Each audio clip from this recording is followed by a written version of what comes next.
Hello అందరికీ welcome back to SK creations. నేను మీ సాయి కుమార్.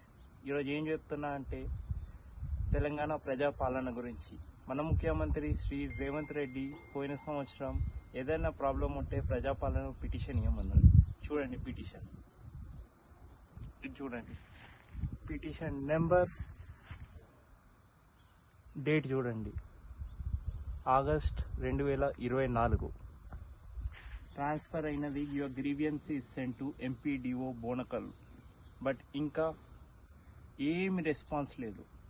ఎంఆర్ఓ దగ్గర నుంచి, ఖమ్మం కలెక్టర్ దగ్గర నుంచి, ముఖ్యమంత్రి కార్యాలయం దగ్గర నుంచి. దీని గురించి నేను అనగా మీ సాయి కుమార్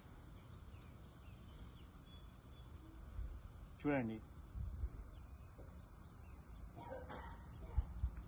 ఇది చూడండి ఎంతమందికి ఈమెయిల్ పెట్టాను, వాట్సాప్ లో కూడా పెట్టాను, ఎవరు పట్టించుకోవట్లేదు. Ponguleti Srinivas Reddy, minister of revenue department, CM camp office, cmo@telangana.gov.in, మన secretary, personal secretary, Khammam collector, ఒక్కళ్ళు కూడా రిప్లై ఇవ్వట్లేదు. సంవత్సరం అయింది, ఎవరు తీసుకోవట్లేదు. ఇదేనా తెలంగాణ ప్రజాపాలన? చూస్తూ ఉంది మన ఛానల్ని